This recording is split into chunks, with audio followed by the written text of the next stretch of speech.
يبشره الباري لمدحي وزورتي أسير مع الأبرار ذلك أفلح.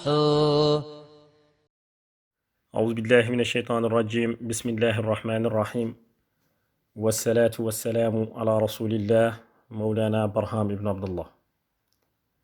mbokk yi ñu ngi leen di nuyu di leen ziyaara, di nuyu le xalif général de Medina Baye Seydi wa Mawlaaya Cheikh Ahmed Tidiane Ibrahim Niass, di nuyu l'imam de la grande mosquée de Medina Baye Seydi wa Mawlaaya Cheikh Ahmed Tidiane Alioune Cissé, di nuyu le porte-parole de la Fayda Ibrahimiya Seydi wa Mawlaaya Cheikh Mohammed El Mahi Alioune Cissé, di nuyu le président d'Ansaruddin Seydi wa Mawlaaya Cheikh Mounhamina Ibrahim Niass ak mboolem jabootu Mawlana Cheikh al Islam.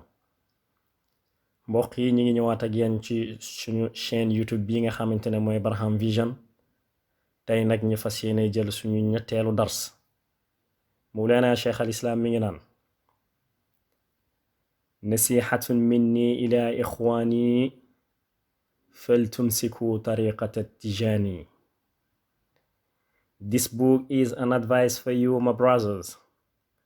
I urge you to take the tariqa Tijani. Cet ouvrage est un conseil pour vous, mes frères. Je vous exhorte à prendre la tariqa Tijani.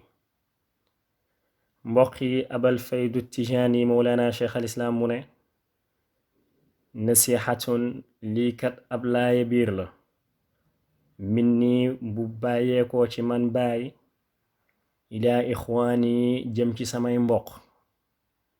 fal tumsiku na ngeen jàpp tariqata Tijani tariqa Tijan bi. mbokk yi Cheikh al Islam alxaaji Ibrahim Niass mu ne: téere bii nii di ruuxul adab, na ngeen xam ni kat lii laaye biir la boo xamante ne ci man la jóge man baay jëm ci yenn samay mbokk.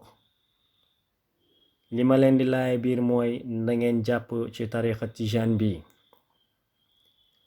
waaye tam ba tey mbokk yi am na feneen foo xamante ne gis nañ fu baay bind ci bom demee Kano mu ne: tamassaku bi zahiri shariati maa alfana shu'unuhum badia, jamcu shariati maa tariqa ila alxaqiqa ura alwaasiq.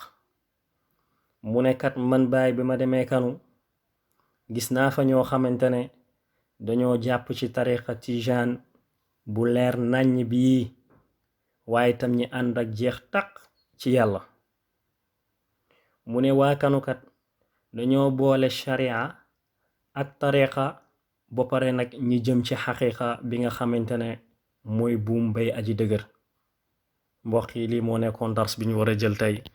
ñi ngi leen di sant di leen gërëm. wa axiru daawaana an alhamdulillahi rabbil alamin. jërë ngeen jëf.